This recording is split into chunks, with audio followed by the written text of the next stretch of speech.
আপনাদের সবাইকে আরো একবার সাদর আমন্ত্রণ জানাচ্ছি। আমি রাসেল। আশা করছি আপনারা সবাই ভালো আছেন এবং ভালোর দলে আছেন। আমি আজকে এই মুহূর্তে এখন যে ঘটনাটি শেয়ার করতে চাই সেটি একটি মোমবাতিকে নিয়ে। খুবই অদ্ভুত লাগছে না যে মোমবাতির সাথে আবার কি সম্পর্ক? হ্যাঁ, আমারও খুব অবাক লেগেছিল, কিন্তু আমি বলবো যে ঘটনাটি ধৈর্য নিয়ে শুনুন এবং আশা করছি যে ঘটনাটি শুনলে আপনারও ভালো লাগবে। আমি চেষ্টা করব এরপরে আরও একটি ঘটনা আপনাদের পড়ে শোনাতে। এবার চলে যাব আমাদের পরবর্তী ঘটনায়। মোমবাতি নিয়ে যে ঘটনাটি সেটি আমরা এখন শুনে আসব। আসসালামু আলাইকুম রাসেল ভাই, কেমন আছেন? আশা করি ভালো আছেন, কারণ আপনি সবসময় ভালোদের দলেই থাকেন। আমার নাম শিহাব আহমেদ। আমার গ্রামের বাড়ি কুমিল্লা জেলার চান্দিনা থানার চান্দিয়ারা গ্রামে। আমি থাকি কুমিল্লা ক্যান্টনমেন্টের বাংলা বাজারে। আজকে আমি আপনাদের মাঝে যে ঘটনাটি শেয়ার করব সেটি কালেক্ট করি আমার খালাতো ভাই তামিম। তার ফ্রেন্ডের খালাতো বোনের দেবরের সাথে ঘটনাটি ঘটেছিল। ঘটনাটি আসলে ঘটনা বলা চলে না, এটা তার সাথে প্রতিনিধি করত। ঘটনাটি ঘটে শুরু হয় সেই 2008 সাল থেকে। 2008 সালে একদিন তিনি সন্ধ্যা 7টার দিকে তার চাচার বাড়িতে যাওয়ার সময় পথে একটি নারকেল গাছ পড়ে। সেই নারকেল গাছে তাকিয়ে লক্ষ্য করলো দীর্ঘ 7 থেকে 8 ফুট একটি লম্বা মোমবাতি নিজে নিজে গাছ থেকে নিচের দিকে নামছিল। সেই মোমবাতিটি নিজে নিজে আগুন জ্বলতো এবং নিভত। এটা দেখার পর তিনি নিস্তব্ধ হয়ে যান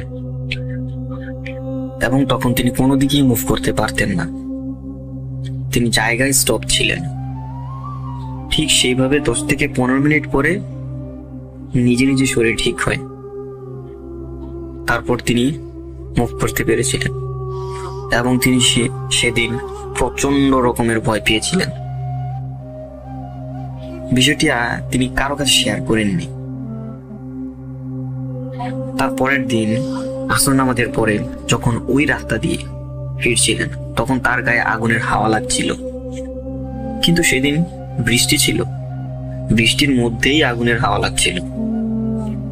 এর কারণে তিনি সেখানেই দাঁড়িয়ে গিয়েছিলেন। 10 থেকে 15 মিনিট পরে আস্তে আস্তে সেটা ঠিক হয়ে যায়। তিনি স্থানটি ত্যাগ করেছিলেন সাথে সাথেই। ওই দিন আর কিছু ঘটেনি তার সাথে। ঠিক তার পরের দিন সন্ধ্যায় যখন ওই রাস্তা দিয়ে ফিরছিলেন, এটা তার মুখোমুখি হয়ে যায়। যখন তার মুখোমুখি হয়ে যায় তিনি সাথে সাথে অনেক জোরে চিৎকার করেন, কিন্তু তার চিৎকার যেন 2.5 ফিটের বাইরে যায় না। তখন ওই মোমবাতি দৌড়ে পালিয়ে যাওয়ার সময় টিনের সাথে ধাক্কা লেগে যায়। টিনের সাথে ধাক্কা লেগে ঝিঝি পোকা হয়ে গিয়েছিল তখন। এই ঘটনায় এলাকায় জানাজানি হয়ে যায়। যখন জানাজানি হয়ে যায় লোকেরা গুজব মনে করে, ওরা বলা বলি করে যে সাইমন বোধ হয় পাগল হয়ে গিয়েছে, হয়তোবা সে স্বপ্ন দেখেছে। এই ঘটনার সপ্তাহখানেক পরে যে টিনের সাথে ধাক্কা লেগেছিল সেই বাড়ির এক ভদ্র মহিলা তাকে ডেকেছিল।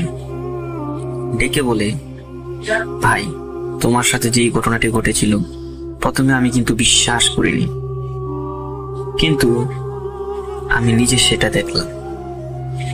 যখন দেখলাম তখন ঘরে কোনো ইলেকট্রিসিটি ছিল না, পুরো ঘরটাই চাঁদের আলোয় আলোকিত হয়েছিল। এখন ভাই কি করা যায়? তখন সাইমন ভাই বলল, এটার সাথে আমি প্রতিনিয়তই কথা বলতে থাকি, কিন্তু তাকে আমি কখনো সরাসরি দেখিনি।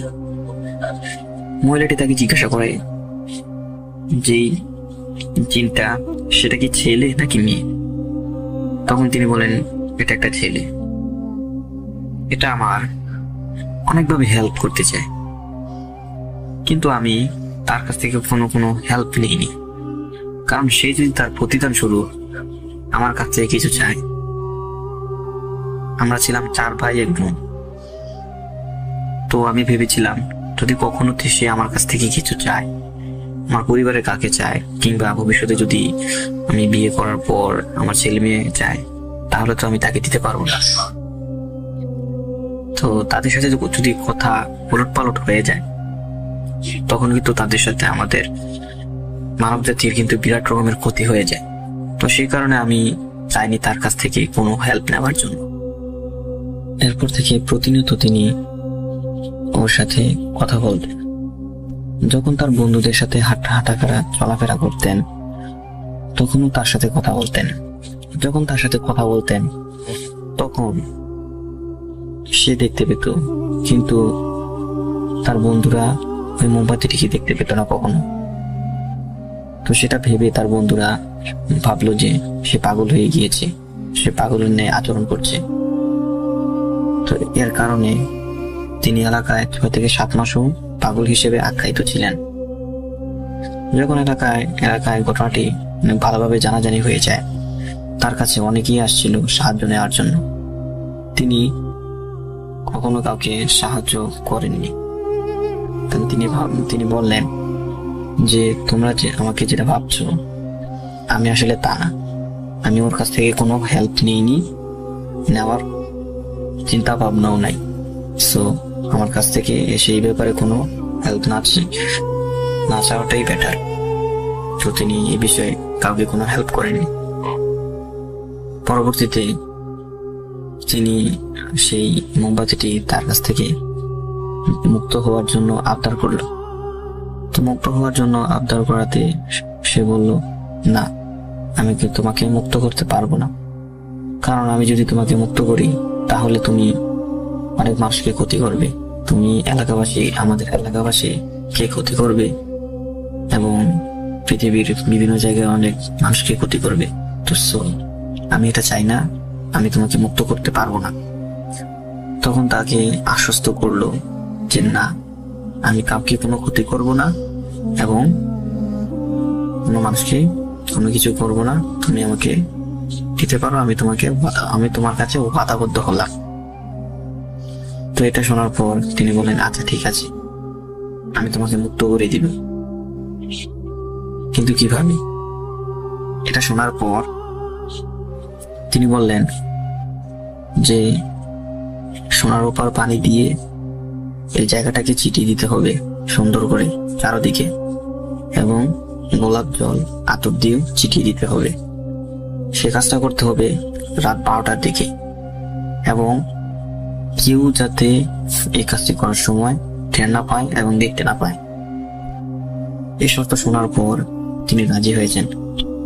বললেন যে আচ্ছা ঠিক আছে, আমি সেটা করব এবং ইনশাল্লাহ আমি তোমাকে মুক্ত করব। এটা বলার পর একদিন সময় করে তার সুবিধা মতো একদিন সে সবকিছু নিয়ে গেল। যত ইনস্ট্রুমেন্ট প্রয়োজন ছিল, গোলাপ জল, আতর, সোনার উপর পানি এবং আগরবাতি এবং মোমবাতি নিয়ে গিয়েছিল। ওইখানে নেওয়ার পর একটা জায়গায় মোমবাতিটি রাখে, আরেকটি জায়গায় আগরবাতিগুলো এবং গোলাপ জলগুলি রাখছিল। রাখার পর হঠাৎ করে তিনি যখন কাজটি করতে যাবেন, এক লোক প্রস্রাব করতে সে জায়গায় চলে আসে, এই জায়গার কাছে। এটা দেখে তিনি লুকিয়ে ফেলেছিলেন। লুকিয়ে ফেলার পর আর দেখতে পায়নি ওই ভদ্রলোকটি। যখন তিনি ওই স্থানটি ত্যাগ করলেন, তার নিজের ঘরে ঢুকে ফেললেন, তখন তার 15 থেকে 20 মিনিট পরে তখন ওই স্থানে তিনি আবার প্রবেশ করলেন। 15 থেকে 20 মিনিট পরে প্রবেশ করার কারণ হচ্ছে, যখন একজন মানুষ ঘুম ভাঙে এবং ঘুমাতো মিনিমাম 15 থেকে 20 মিনিট সময় লাগে প্রপার ঘুমটা আসার জন্য, এবং যাতে তিনি কোনোভাবেই টের না পান সেই ব্যবস্থা গ্রহণ করার জন্যই তিনি 15 থেকে 20 মিনিট পরে সেই স্থানে চলে আসেন। ওই স্থানে তিনি প্রবেশ করলেন তার ইনস্ট্রুমেন্ট গুলা নিয়ে। তাকে যে জিনিসগুলো নিয়ে কাজ করার কথা ছিল, তো সেই জিনিসগুলো নিয়ে প্রবেশ করলেন। তো প্রবেশ করার পর তিনি তার কথা মতো পানি ছিটিয়ে দিয়েছিলেন, সোনার উপর পানি ছিটিয়ে দিয়েছিলেন, গোলাপ জল এবং আতর ছিটিয়ে দিয়েছিলেন সেইখানে। দেওয়ার পর আগরবাতি ধরিয়ে দিয়েছিলেন এবং 4 কোণে 4টি মোমবাতি ধরিয়ে দিয়েছিলেন। তিনি মোমবাতিটি নিয়েছিলেন কারণ তাকে যাতে কোনো ক্ষতি করতে না পারে, তো সেই কারণে তিনি 4 কোণে 4টি মোমবাতি ধরিয়ে এবং একটি বৃত্ত কেটে ওইখানে এর ভিতরে মোমবাতিগুলি রাখেন এবং এবং আমাদের ইসলাম ধর্মের মধ্যে আমাদের নবী করিম সাল্লাল্লাহু আলাইহি সাল্লাম কিভাবে গা বন্ধ করতে হয় সেই দোয়া শিখিয়ে দিয়ে গেছিলেন। তো সেই অনুযায়ী তিনি সেইভাবে তার গাটা বন্ধ করে নেয়। বন্ধ করার পর তিনি তাকে বললেন যে তুমি যেভাবে যা বলছিলে আমি সেভাবে করে দিয়েছি, এখন তুমি কি করতে চাও? সে বলল তিনি যে রাস্তাটি দিয়ে যাবেন সেখানে অনেক পাতা পড়ে এবং আবর্জনা জমে আছে। সে আবর্জনাটি জমে থাকার কারণে তিনি এর উপর দিয়ে যেতে পারবে না। তো তাকে একটি ঝাড়ু দিয়ে সেই জায়গাটি পরিষ্কার করে দেওয়ার জন্য বলা হলো। তো তিনি বলল আচ্ছা ঠিক আছে, আমি পরিষ্কার করে দিব। তো তিনি তার কথা মতো রীতিমতো সেই জায়গাটি পরিষ্কার করলেন। এরপর তিনি বললেন যে বন্ধু, আমাকে যদি মুক্ত করতে চাও তাহলে তুমি তোমার মন থেকে দোয়া করতে হবে এবং পড়তে হবে সূরা ফাতিহা একবার, সূরা ইখলাস 4 বার, সূরা ফালাক একবার, সূরা নাস একবার। তুমি যদি পড়ো তাহলে আমি তোমার জন্য 2 রাকাত নফল নামাজ পড়ে দোয়া করব। এই কথা তিনি বললেন আচ্ছা ঠিক আছে আমি করব। ওই জিনটা কিন্তু আসলে মুসলিম ছিল। আমরা অনেকে হয়তো জানি আমাদের ধর্মের মধ্যে, আমাদের মানব জাতিতে কয়েকটা ধর্ম আছে। আমাদের মধ্যে যেমন ধর্মের আলাদা আলাদা রয়েছে, ঠিক তেমনি তাদেরও ধর্মের মধ্যে আলাদা আলাদা রয়েছে। তো সে এরকম মুসলিম ধর্ম থাকাতে সে নামাজ পড়তো, এক ধার্মিক ছিলেন। সে কিন্তু জুমার নামাজের মধ্যেও ওই জিনটিকে দেখতো সোহেম ভাই। অন্য কেউ না দেখলেও তিনি ঠিক দেখতো, জুমার নামাজের মধ্যে অনেক সময় দেখতো ওই জিনটিকে। তিনি কি করলেন, তার কথা মতোই সবকিছু ঠিকঠাক করলেন। তার মনের মধ্যে একটি কথা বারবার ঘুরপাক খাচ্ছিল। তিনি ভাবলেন যে তাকে দেখার খুব ইচ্ছে। তারপর আবার ভাবলেন যে না, যদি দেখতে চায় তাহলে যদি কোনো ক্ষতি করতে করে, যদি সেটা অনেক কিছু ভেবে তিনি আর প্রশ্নটা করলেন না। তারপর আবার ভাবলেন যাই হোক না কেন আমি তাকে কথাটা বলি, দেখি সে কি বলল। আরেকটা কথা বলে রাখি, তিনি কিন্তু মাঝে মধ্যে বিভিন্ন সহযোগিতা নিতে চাইতেন। এখন অনেকের মনের মধ্যে প্রশ্ন আসতে পারে, সে তো আটকে গিয়েছিল একটা জায়গার মধ্যে, তো ওই জায়গায় কিভাবে থেকে সাহায্য করতো? ওই জায়গা থেকে তিনি সাহায্য করতে পারতেন তাকে। অনেক কঠিন কাজ নাকি তাকে একটু সহযোগিতা করেছিলেন বিভিন্ন কাজে। সে জায়গার মধ্যে থেকে তিনি সে কাজগুলো করতেন। যেমন আমাদের পরিবারের মধ্যে আমাদের একটা যেই বন্ডিং আছে, যেই নিয়ম শৃঙ্খলা আছে, যেমন আমাদের পরিবারের পিতামাতাদের বা কর্তাদের ছাড়া জিজ্ঞাসা না করে কোনো জায়গায় যেতে পারি না, ঠিক তেমন যেন তার একটা গার্ডিয়ান হিসেবে হয়ে গিয়েছিল সেই জিনটি সোহেম ভাইয়ের। সোহেম ভাই একটা গার্ডিয়ান ছিল, তার হিসেবে হয়ে গিয়েছিল।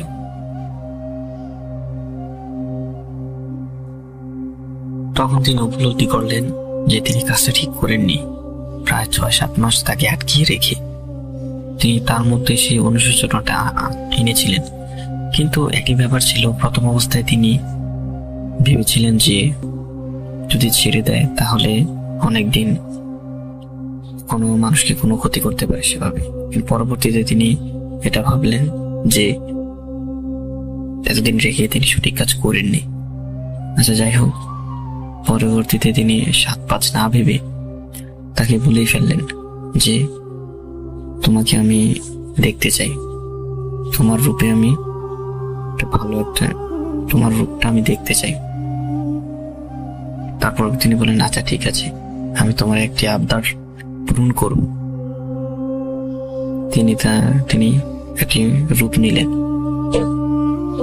তারপর সোহেম ভাই যা দেখলেন দেখলেন যে একদম সেম সেই লোকটি একজন মানুষের মতো। তারপর তারা মুসাফা করার পর কোলাকুলি করলো। একদম সেই জিনটি চোখে অশ্রু ফেললো, কারণ একটা জায়গার মধ্যে ছিল অনেকদিন, দীর্ঘদিন থাকার পরে তার সাথে ভালো একটি সম্পর্ক হয়ে গিয়েছিল, একটি মায়া কাজ করছিল, যার কারণে তার চোখে দিয়ে পানি চলে আসে। তারপর তিনি চলে যাওয়ার সময় বললেন যে তুমি যখন আমাকে স্মরণ করবে, তো তাকে যাতে স্মরণ করার জন্য তার হাতে একটি আয়না দিয়েছিল, আয়নার মতো। যখন তুমি এটাকে হাতে নিয়ে 3 বার আমার নাম বলবে, তখন আমি তোমার সামনে এসে হাজির হব। তো সেটা বলে তিনি সেই জায়গা থেকে চলে যায়। সুইম ভাই এই আয়নাটিকে তার সাথে রাখেনি, কারণ তিনি ভেবেছিল যদি তাকে আবার ডাকার পর যদি ওই লোকটি আবার তাকে কোনো ক্ষতি করে, তো সেটা ভেবে তিনি এই আয়নাটিকে আর তার সাথে রাখেনি।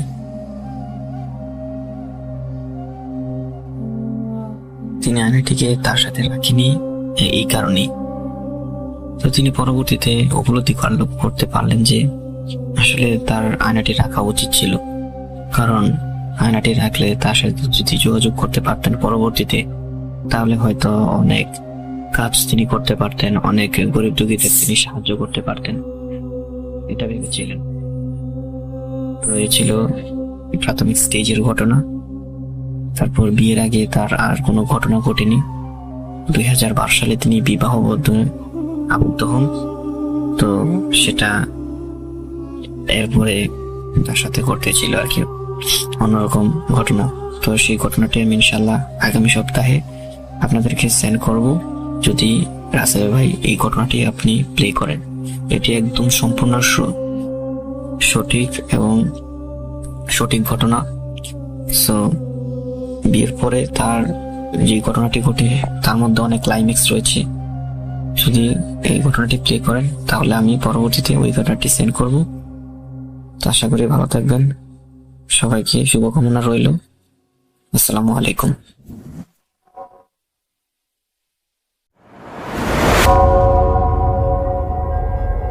Spirit, be here with me.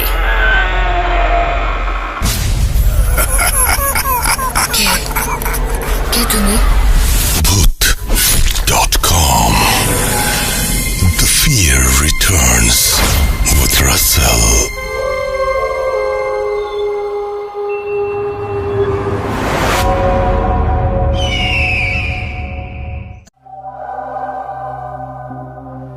আমরা সারা সপ্তাহ জুড়ে আপনাদের পাওয়া ঘটনাগুলো নিয়ে রিসার্চ করি এবং আমরা চেষ্টা করি যে সবচেয়ে ভালো ঘটনাগুলো আপনাদের সামনে উপস্থাপন করতে। আমাদের প্রতি একটা পরীক্ষা দেওয়ার সময় আপনারা কি বলবেন, আপনাদের পছন্দ হচ্ছে কি না হচ্ছে, এইটা একটা বিরাট টেনশন কিন্তু। এবং আমি আমার জীবনের প্রতিটা মুহূর্ত, আমি লাস্ট 10 বছর ধরে আপনাদের সাথে আছি এবং আমি প্রতিটা মুহূর্তে আপনাদের সাথে থাকছি এবং আপনাদের আনন্দ দেওয়ার চেষ্টা করছি। এবং আমার এই কাজটি একেবারেই শখের নয়, কিন্তু এটি আমার রেগুলার কাজ। আমি সপ্তাহ জুড়ে এই কাজটি করি।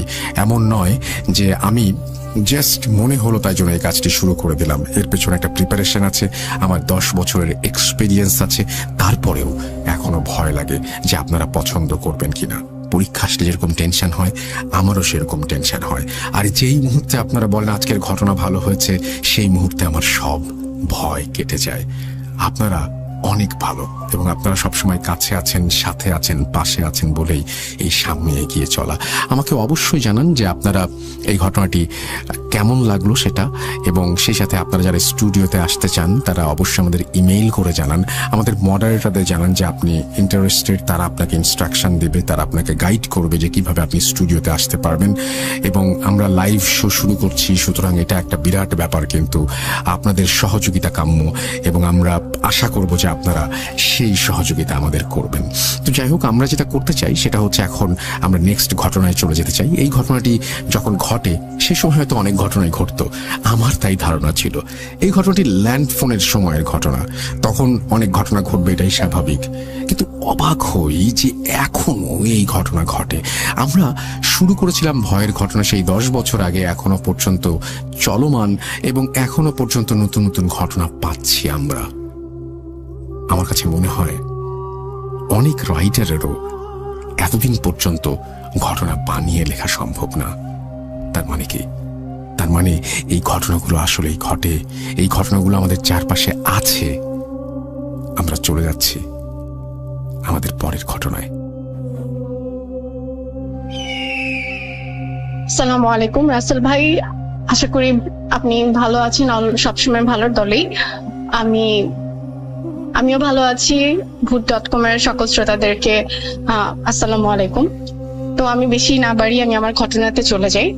সময়টা 2010 কিংবা 11-এর দিকে। আমি তখন ক্লাস 6 অথবা 7-এ পড়ি। তো সময়টা ছিল রোজার সময়। তো রোজার সময় ছিল, তো আমি এটা আমার আর আমার আরেক কাজিনের ঘটনা। তো ও হচ্ছে আমার সমবয়সী। তো আমরা হচ্ছে গিয়ে আমাদের বাসাটা এমন ছিল যে এক বাসা থেকে আরেক বাসা দেখা যায়। তো একদিন হঠাৎ রিকোয়েস্ট করে বললো যে আয় আমরা একসাথে থাকি রাতে বেলা। তো আমিও চিন্তা করলাম ঠিক আছে, রাতে বেলা একসাথে থাকা যায়। তো আমি যথারীতি তখন ক্লাস মানে পড়ালেখা শেষ করে এরপর রাতে 10টার দিকে বা এমনই 9টা-10টার দিকে ওদের বাসায় গেলাম।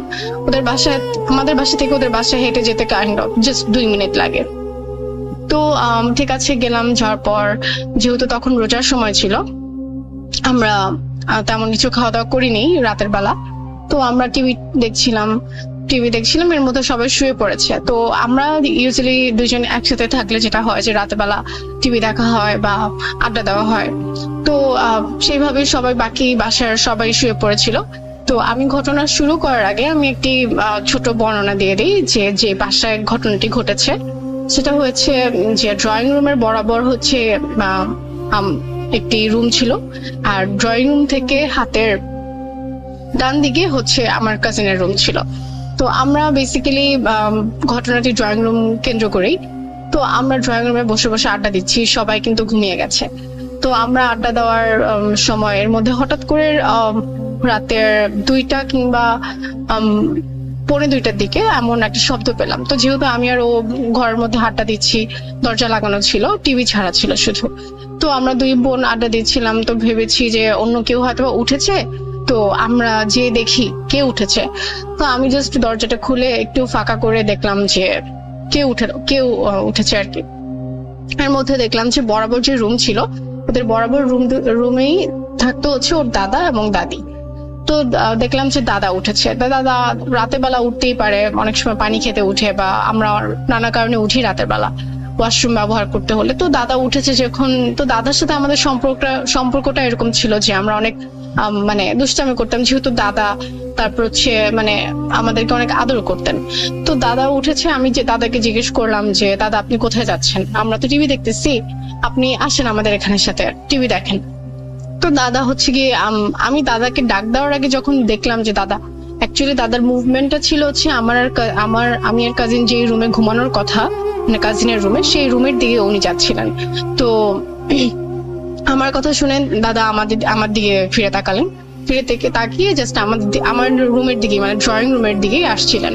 তো আমি খুব মজার ছলে বললাম যে দাদা আমরা তো টিভি দেখতেছি, আসেন আমাদের সাথে বসে টিভি দেখেন। তো এর মধ্যে ঠিক আছে দাদা আসতেছে, আমাদের রুমের দিকে আসছে আর কি।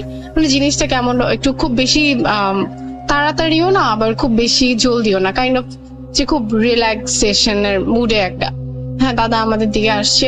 তো আসার পর যেটা হলো যে আমি আর কাজিন যেহেতু রুমের মধ্যে ছিলাম, মানে ভিতরে ছিলাম।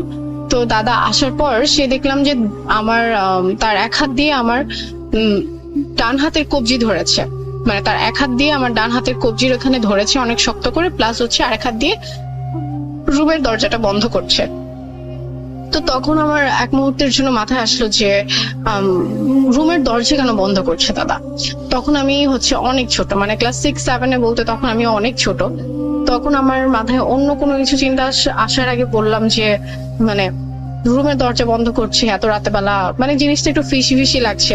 প্লাস দাদার বয়সটা বলি, দাদার বয়স কম হলেও তখন 90-এর কাছাকাছি বা 85 আমি যদি ধরি, তো 85 বছরের একজন বৃদ্ধার হাতে এত জোর কখনোই থাকবে না। সে এত জোরে আমার হাতটা ধরেছে, I can feel.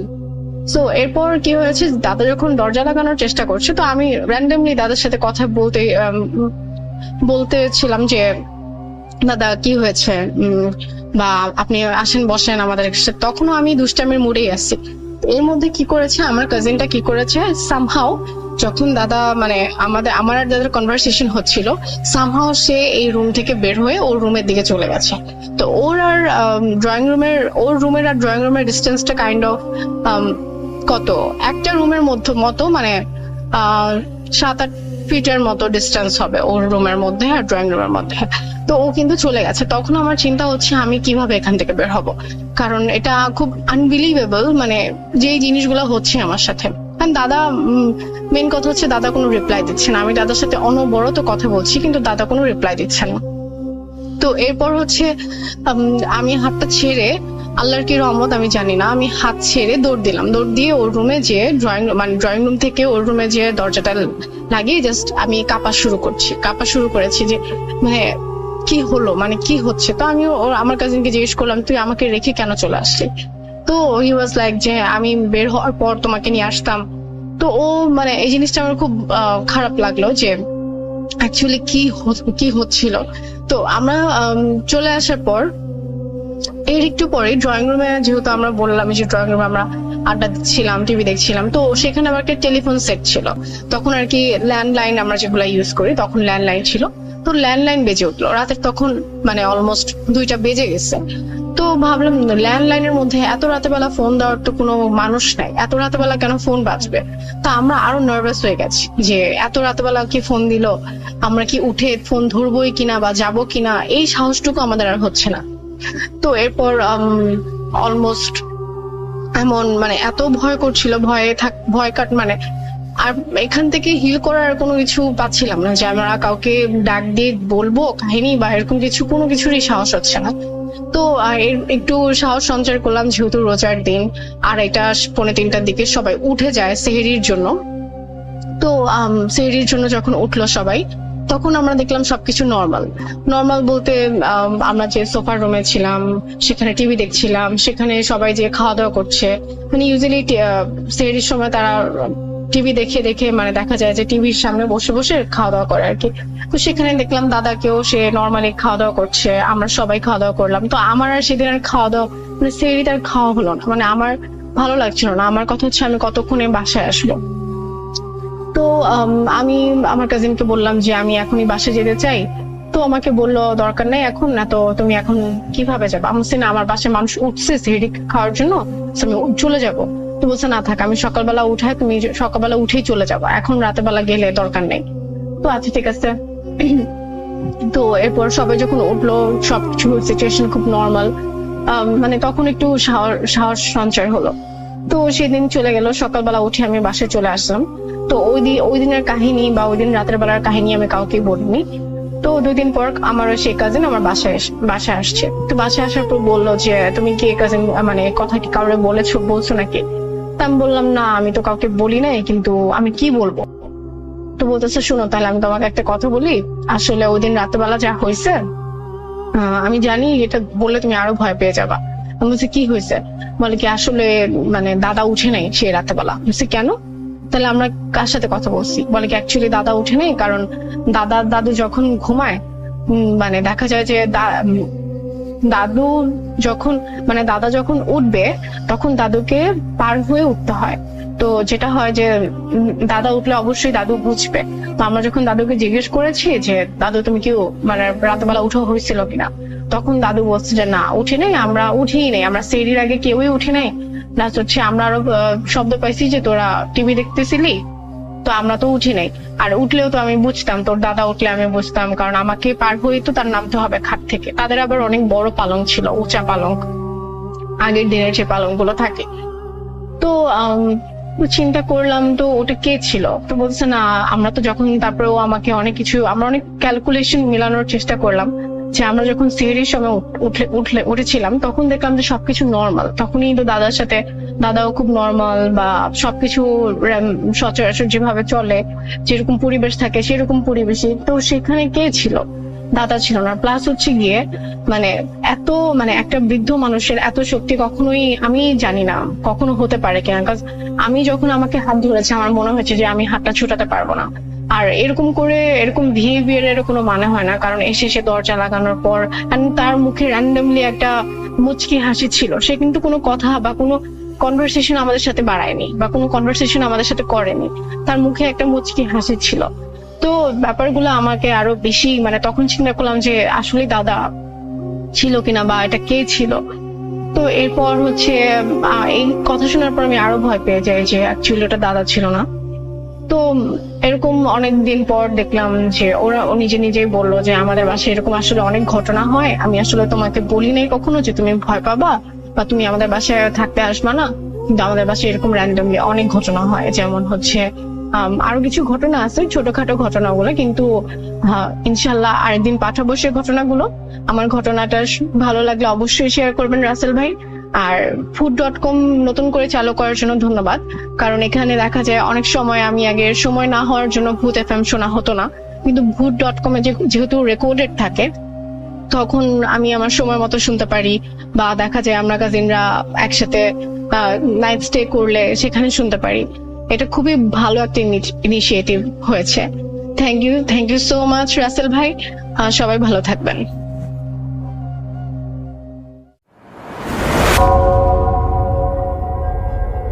Spirit, be here with me.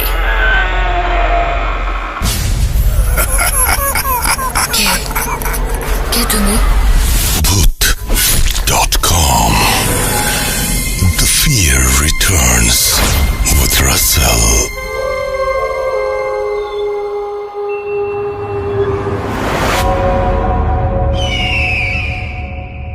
একবার আপনাদের সবাইকে স্বাগত জানাচ্ছি আমি রাসেল। আশা করছি সবাই ভালো আছেন এবং ভালোর দলে আছেন। আমরা আমাদের পরবর্তী ঘটনায় যাব এবং আশা করছি যে এই ঘটনাটি আপনাদের অনেক বেশি আনন্দ দেবে, এবং এটি আমাদের লিসেনারের পাঠানো একটি ঘটনা।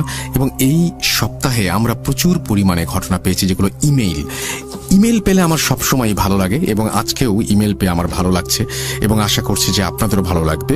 আমরা চলে যাচ্ছি আমাদের ঘটনায়। আসসালামু আলাইকুম রাসেল ভাই, আশা করছি আপনি ভালো আছেন, কারণ আমি জানি আপনি সবসময় ভালোর দলে। আমি আমার একটা আগের সব পরিচয় দিয়েছেন এবং সবকিছু বলেছেন, এবং নতুন শো তিনি বলছেন যে কিন্তু আপনার অসীম চেষ্টায় নতুন করে ভূত.com আমাদের মাঝে উপহার দেওয়ার জন্য আপনাকে অনেক ভালোবাসা আর শুভকামনা। আমি আপনার ইউটিউবের সকল ভিডিও দেখি। করোনা পরিস্থিতির জন্য স্টুডিওতে গিয়ে ঘটনা বলাটা আমার পক্ষে সম্ভব হচ্ছে না। আমি চাই আপনি আমার ঘটনা পড়ে শোনান। এই সত্যি ঘটনাটি শুধুমাত্র ভূত.com এর শ্রোতাদের জন্য লিখছি। আমার লেখার মধ্যে কোনো ভুল হলে মাফ করবেন। আমার নাম রোহান খান, বগুড়াতে থাকি। এই হৃদয় হিম করা সত্যি ঘটনাটি আমার নানার কাছ থেকে শোনা, আর এই ঘটনাটি ঘটে আমার নানার সাথে। প্রসঙ্গত আমার নানার নামটা আমাকে এখানে গোপন রাখতে হচ্ছে। আমার নানারা ছিলেন দুই ভাই। আমার নানা ছিল বড়, আর একটা নানা ছোট ভাই ছিল। ঘটনার সাল ছিল 1975-76। ঘটনার জায়গাটি হচ্ছে বগুড়া, এবং বগুড়ার কোনো একটি জায়গা। সে সময় যোগাযোগ ব্যবস্থা তেমনটা ভালো ছিল না। আমার নানা শীতের মধ্যে খেজুর গাছ থেকে রস সংগ্রহ করতেন। সেই রস দিয়ে গুড় বানিয়ে বাজারে বিক্রি করে পুরো শীতের সিজনে তার সংসার চালাতেন।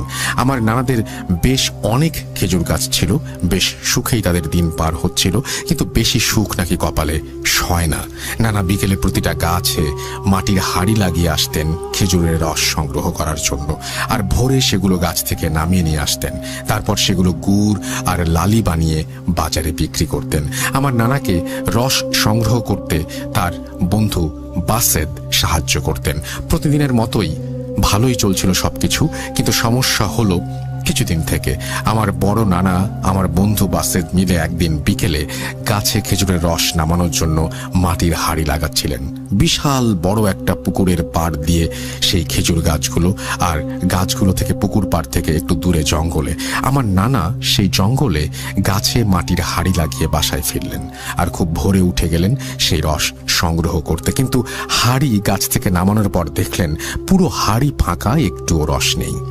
আর আমার নানা অবাক হয়ে গেলেন, এত শীত আর কুয়াশা, তবু একটু রসও হাড়িতে জমা হয়নি। কিন্তু অবাক করা বিষয় এটা যে শুধুমাত্র জঙ্গলের ভেতর যে গাছগুলো, শুধু সেই হাঁড়িগুলো ফাঁকা, আর পুকুর পাড়ের গাছগুলোর হাঁড়িতে রস ভরে গেছে।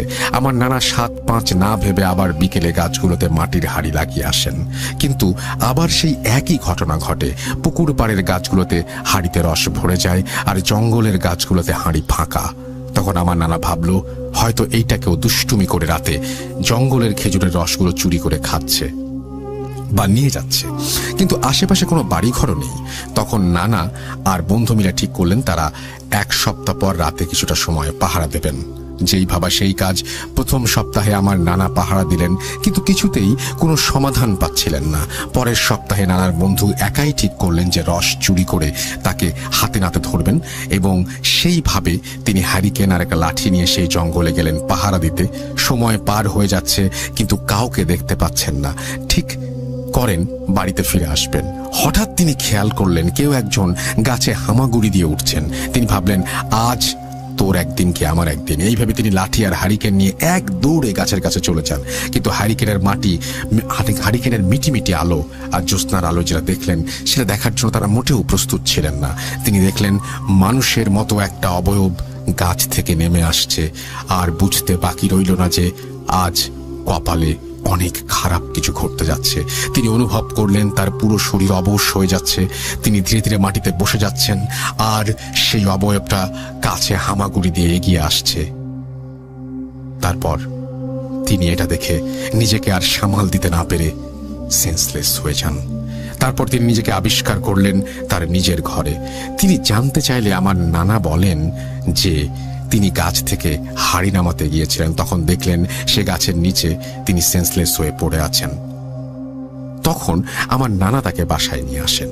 তারপর তার সাথে যে সমস্ত ঘটনা ঘটে সেগুলো তিনি খুলে বলেন। কিন্তু সেই ঘটনার পর থেকে বাসেদ এতটা ভয় পায় যে তার প্রচন্ড জ্বর আসে। তাকে অনেক কবিরাজ ডাক্তার দেখানো হয়, তবুও তার জ্বর কমে না।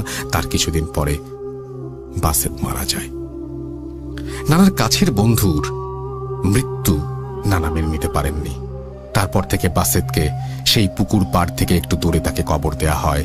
এই শোক থেকে বেরোতে না বেরোতেই নানার বেশ কয়েকটি দিন সময় লাগে, কিন্তু এইদিকে ঘরের খাবারও শেষ হয়ে যাচ্ছিল। তাই তাকে আবারও রস সংগ্রহ করতে যেতে হয়, গুড় বানিয়ে বাজারে বিক্রি করতে হবে সংসার চালানোর জন্য। ঘটনা এখানেই শেষ হলে পারত, কিন্তু শুরু হলো নতুন সমস্যা। আমার নানা রাতে অনেক খারাপ খারাপ স্বপ্ন দেখতে শুরু করলেন। তার বন্ধু বাসেদ তাকে স্বপ্নের মধ্যে নিয়ে যেতে আসে। জানালায় ঠক ঠক আওয়াজ, একা একা দরজা খুলে যাওয়া। তারপর নানা এসব কথা তার পরিবারের সঙ্গে শেয়ার করেন।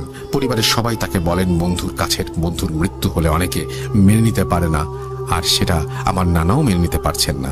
এইসব মনের ভুল বলে সবাই ভুলে যেতে বলেন, কিন্তু নানা বুঝতে পারেন এটা কোনো ভুল না। তারপর থেকে নতুন সমস্যার মুখোমুখি হতেন তিনি। রাতে খেজুর গাছ থেকে রস সংগ্রহ করতে গেলে পেছন থেকে বাসেদের কণ্ঠে কেউ ডাকে। আগের মতো হাড়িতে রস হয় না। এদিকে শীতও শেষ হয়ে আসছিল। এখন নানা ভাবল যে আর কিছু রস সংগ্রহ করবেন না তিনি। নানা সেই রাতে রস সংগ্রহ করতে গিয়ে যা দেখলেন সেটা দেখার জন্য তিনি প্রস্তুত ছিলেন না। মানে ওই দিনের পরে তিনি রস সংগ্রহ করতে হতে চাননি। তিনি দেখলেন তার বন্ধুর কবরের ওপরে ছোট্ট একটা আলো নিভছে, জ্বলছে, দূরে আসছে, কাছে যাচ্ছে। এই সব দেখে তিনি তাড়াতাড়ি করে রসের হাড়ি সংগ্রহ করতে শুরু করলেন। কিন্তু সময়টা যেন খুব কম ছিল। হঠাৎ তিনি দেখলেন কবরের পাশে কেউ একজন একটা সাদা কাপড় পরে বসে আছে। পরিষ্কার জ্যোৎস্নার আলোতে তিনি স্পষ্ট বুঝতে পারলেন। নানা বাসায় যাওয়ার জন্য রওনা হতেই তাকে পেছন থেকে বাসেদের কণ্ঠে কেউ ডেকে উঠল, মাজেদ আমায় ছেড়ে যাস না। নানা চমকে গিয়ে পেছনে তাকাতে দেখেন বাসেদ নানার ঠিক পেছনে। নানা ভয়ে এই মাঘ মাসের শীতেও শরীর পুরো ঘামে ভিজে গেল। হঠাৎ বাসেদ তার হাত ধরে বলছে, আমার সাথে চল, আমার একা থাকতে কষ্ট হচ্ছে, তুই আমার সাথে চল, আমি তোকে নিয়ে যেতে এসেছি। এই কথা শোনার পর আমার নানা নিজেকে আর ধরে রাখতে পারলেন না। কখন তিনি সেন্সলেস হয়ে গেছেন তিনি নিজেও বুঝতে পারেননি, তিনি নিজেও জানেন না। কিন্তু তিনি যখন বুঝতে পারলেন যে দূর থেকে ফজরের আজান শোনা যাচ্ছে, তখন তিনি আবিষ্কার করলেন তাকে তার নিজের বাড়িতে। হুজুরকে সব ঘটনা খুলে বলার পর তিনি বলেন ওটা একটা বদ জিন ছিল। বাসেদ তার নানার অনেক ক্ষতি করতে চেয়েছিল, তারই শিকার। পরবর্তীতে নানা কিন্তু তার ভাগ্য ভালো যে কিছু করতে পারেনি। তারপর সেই হুজুরের চিকিৎসাতে নানা আস্তে আস্তে সুস্থ হয়ে ওঠে। এটাই ছিল আমার নানার সাথে ঘটে যাওয়া ঘটনা। বিশ্বাস করা বা না করাটা আপনার ব্যাপার। আমার নানা এখনো বেঁচে নেই, আল্লাহ তাকে যেন জান্নাতবাসী করেন। ভালো থাকবেন সবাই, আর আমার জন্য দোয়া করবেন। আমার কাছে আরো অনেক ঘটনা রয়েছে, গ্রামের ঘটনা, সুন্দর ঘটনা, সময় করে লিখে পাঠাবো। আসসালামু আলাইকুম। রোহান খান, নামাজগড়, বগুড়া। আমরা চলে যাব আমাদের পরবর্তী ঘটনা। এটাই ছিল ঘটনা, আশা করছি আপনাদের ভালো লেগেছে। এবং আমি জানি যে আপনারা যারা শুনছেন তারা অনেকেই হয়তো বাইক চালান, এবং বাইক রিলেটেড একটা ঘটনা শুনে আসলে কেমন হয়। মাঝে মাঝে কিন্তু আমরা বাইক রিলেটেড এরকম অনেক ঘটনা পাই, তাই না? তো আমরা পরবর্তী যে ঘটনাটি শুনবো সেটি বাইক রিলেটেড একটি ঘটনা। আশা করছি যে এই ঘটনাটিও আপনাদের ভালো লাগবে এবং এই ঘটনাটিও আপনাদের সমানভাবে আনন্দ দেবে। চলুন কথা না বাড়িয়ে আমরা বাইক রিলেটেড ঘটনায় চলে যাই। এবং 31 অক্টোবর মনে করিয়ে দিই হ্যালোইন। আপনারা বেশি বেশি করে ঘটনা পাঠান হ্যালোইন স্পেশাল এপিসোডের জন্য। যদি কেউ স্টুডিওতে এসে হাজির হতে চান তাহলে সেটাও করতে পারেন। আপনারা আমন্ত্রিত আমাদের স্টুডিওতে। আশা করছি যে আপনারা বেশি বেশি করে ঘটনা পাঠাবেন। চলুন চলে যাই আমাদের পরবর্তী ঘটনায়। আসসালামু আলাইকুম রাসেল ভাই, আশা করি আপনি ভালো আছেন। আমি ফাহাদ ওবায়দুল্লাহ বলছি খুলনা বিভাগের নড়াইল জেলা থেকে। আমার গ্রামের নাম হচ্ছে মহাজন। তো রাসেল ভাই, 2014 থেকে আমি আপনাকে শুনছি, আপনার প্রোগ্রামটি শুনছি। অসম্ভব ভালো লাগে আপনার এই প্রোগ্রামটি। তো আশা করি প্রোগ্রামটি চালিয়ে যাবেন, ভূত এফএমের মতো বন্ধ করে দিবেন না প্লিজ। যাই হোক, লিসনারদের জন্য আমার একটা কথা আছে। লিসনার যারা শুনছেন সবাইকে বলছি যে অনেকে আছেন বিশ্বাস করেন না, অনেকে আছে বিশ্বাস করেন। তো আমি একটা কথাই বলতে চাই যে এগুলা যাদের সাথে ঘটে, যারা এক্সপেরিয়েন্স করে, একমাত্র তারাই বুঝে আসলে এগুলা আসলেই ঘটে কিনা। আর আমিও রাসেল ভাইয়ের মতো একটা কথা বলবো, বিশ্বাস করা না করা একমাত্র আপনারই ব্যাপার, সম্পূর্ণ আপনার ব্যাপার। তো যাই হোক, আমি ঘটনায় চলে যাচ্ছি। তো ঘটনার দিন আমাদের একটা পিকনিকের প্রোগ্রাম হয় বাজারে। তো আমরা 10-12 জন ফ্রেন্ড মিলে পিকনিকটা করছি। তো রান্না বান্না তখনও 10টা বাজে, আরো মিনিমাম 1 ঘন্টা লাগবে রান্না বান্না শেষ হইতে। তো ভাবলাম যে এই সময়টা লেটস হ্যাভ আ রাইড। আমাদের একটা পালসার বাইক ছিল। তো আমি আর আমার একটা ফ্রেন্ড, ওর নাম হচ্ছে প্লাবন, আমরা দুজন মিলে একটা আমাদের গ্রামের ভিতর দিয়ে মেইন রোড, ভাবলাম যে ওই রোডটাতে আমরা একটু স্পিড অ্যাচিভ করার ট্রাই করি, কতটুকু উঠে, মানে এই বয়সটাতে এই এজটাতে যা হয় আর কি, যদি ওটা ঠিক না।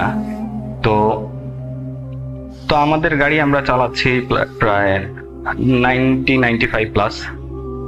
তো আমাদের ওই রাত 10টার সময় প্রায় কি পুরোই ফাঁকা হয়ে যায় পুরো রোডটা। তো আমরা এরকম স্পিডে চালাচ্ছি। তো আমি রাইড করতেছিলাম। তো আমাদের এখানে একটা গ্রাম আছে, নাম হচ্ছে মাটিয়াডাঙ্গা। তো মাটিয়াডাঙ্গার তিনটা রোডের একটা জয়েন্ট আছে, জয়েন্টের ওখানে একটা বট গাছ, আর বট গাছের আগে বেশ কিছু বাঁশ ঝাড়, লাইক 2 পাশ থেকে উঠে পুরো রোডটাকে একদম কভার করে দিছে, বেশ খানিকটা জায়গা এরকম কভার করার। তারপর হচ্ছে বট গাছটা 3টা মাথার মোড়। তো ওই বাঁশ বাগানের ওই জায়গাটা এসে আমাদের বাইক টোটালি ইঞ্জিন অফ হয়ে যায়, হেডলাইট অফ হয়ে যায়, টোটালি আমরা সেকেন্ডের ভিতরে ব্ল্যাঙ্ক আউট। তো রোডটা আমার পরিচিত, এখানে একটা মোড়ও ছিল। যাই হোক, মোড়টা আমি কোনোভাবে ওই 95 স্পিডে, বেশ অন্ধকার, কিন্তু ওই সিচুয়েশন আমি কন্ট্রোল করে থামাইতে বট গাছের নিচে এসে গাড়িটা থামাইছি। তো ওকে বললাম নাম, আমরা দুইজনই আসলে পুরাই ভয় পেয়ে গেছি, আসলে কি হলো এটা, এটা মোটেও পসিবল না, এটা পালসার বাইক, এটা মোটেও পসিবল না। ইঞ্জিন অফ হইতে পারে, ইঞ্জিনের আরপিএম ক্রস করে গেলে বন্ধ হইতে পারে, বাট হেডলাইট তো ব্যাটারির সাথে, যাই হোক কানেকশন তাও অফ হয়ে যাওয়ার কোনো স্কোপ নেই। তারপর হয়েছে, তো আমরা ট্রাই করতেছি বিভিন্নভাবে বাইকটা স্টার্ট দেওয়ার জন্য, বাট সেলফোন নিচ্ছে না, কি কেউ নিচ্ছে না, বাইকে তেল ছিল, আমরা ঝাঁকাইছি বাইকটা, কোনোভাবেই কিছু হচ্ছে না। তো এই সিচুয়েশনে আমরা ওইখানে প্রায় 10 মিনিট ওভার করে ফেলছি বটগাছের নিচে, রাস্তা দিয়ে কোনো গাড়িও যাচ্ছে না যে কারো কাছে হেল্প যাবো। তো এভাবে হঠাৎ করে মোটামুটি বোঝা যাচ্ছে একটা লোক আসলো, বয়স সর্বোচ্চ গেলে 23-24 হবে, ফর্সা মতো, একটু হ্যাংলা পাতলা, তো ওই মুখে দাঁড়িয়ে আছে।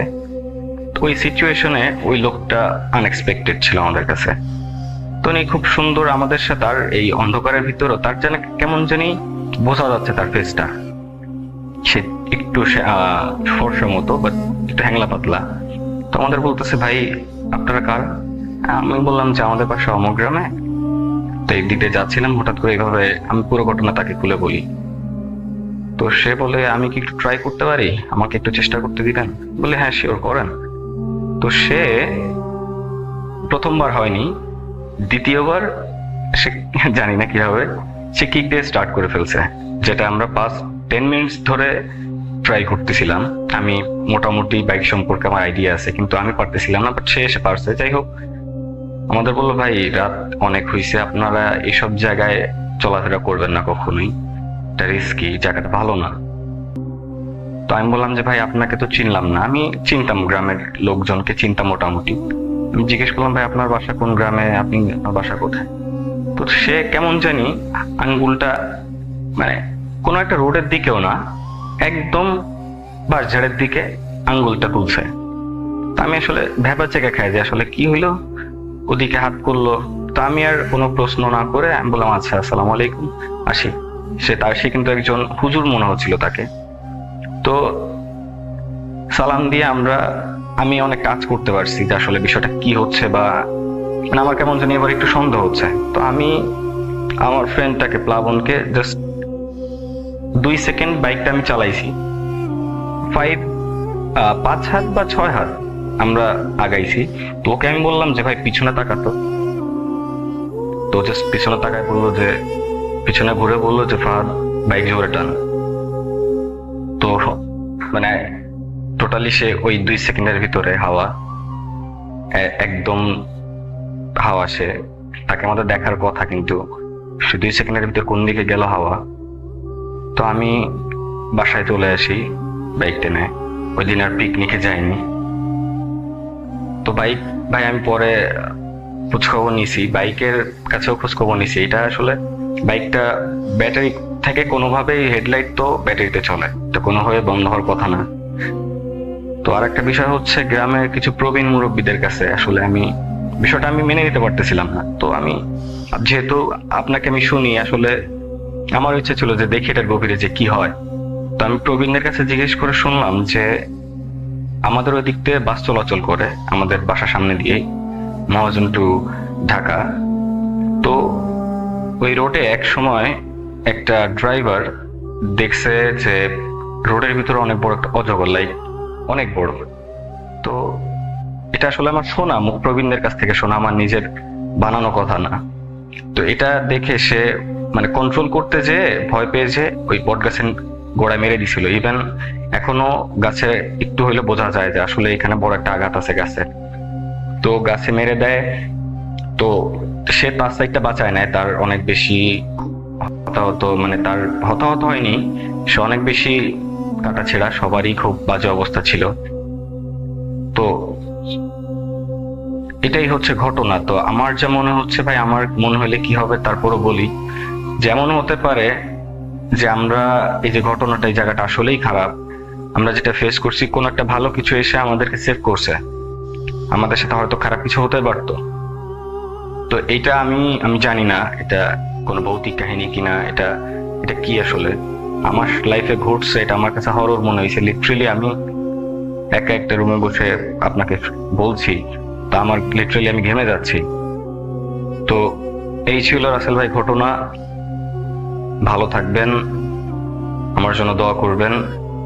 ভূত FM, ভূত.com, এখন তো ভূত.com চালিয়ে যান। যদি আমার এই ঘটনাটা সিলেক্টেড হয় আমাকে অবশ্যই জানাবেন। আপনার ফিডব্যাকের জন্য আমি আসলে অধীর আগ্রহে অপেক্ষা করতেছি। আবার আপনাদের স্বাগত জানাচ্ছি আমি রাসেল ভূত.com-এ। আশা করছি আপনাদের ঘটনাগুলো আজকে আনন্দ দিতে পেরেছে। সামনে হ্যালোইন, আপনাদের ঘটনার প্রত্যাশী আমরা, এবং আশা করছি যে আপনারা ঘটনা পাঠিয়ে দিবেন খুব দ্রুত। এবং সেই ঘটনা পাঠাতে হলে আমাদের ইমেল অ্যাড্রেস মনে রাখতে হবে। আমাদের ইমেল অ্যাড্রেস হচ্ছে russell.booth.com@gmail.com। আপনার নাম, ঠিকানা এবং ফোন নাম্বার সহ আপনার জীবনে ঘটে যাওয়া বা আপনার জানা সেরা ঘটনা লিখে পাঠিয়ে দিন আমাদের কাছে। ঘটনার শুরুতে অবশ্যই উল্লেখ করুন যে ঘটনাটি আপনি স্টুডিওতে এসে শেয়ার করতে চান, নাকি আপনি চান আপনার ঘটনা আমরা পড়ে শোনাই। যারা দেশের বাইরে রয়েছেন তারা সরাসরি অডিও ক্লিপ পাঠাতে পারেন বা লিখেও পাঠাতে পারেন ঘটনাটি। আপনাদের লেখা যেমন চমৎকার, আপনাদের অনেকের বলা চমৎকার। একটা চমৎকার ঘটনা আমি এই সপ্তাহে ফেলে দিয়েছি, যেটা ফেলে দেওয়া একেবারেই উচিত হয়নি, কিন্তু যিনি রেকর্ড করেছেন তিনি রাস্তার মাঝখানে হয়তো করেছেন, চারিদিকে অনেক হর্ন, অনেক গাড়ির আওয়াজ, দেশের বাইরে করেছেন তিনি। হয়তো ওইটুকু সময় তিনি ফ্রি মানে ছিলেন, বা ওইটুকু সময় তিনি আলাদা করে রাখতে পেরেছিলেন ভূত.com-এর জন্য।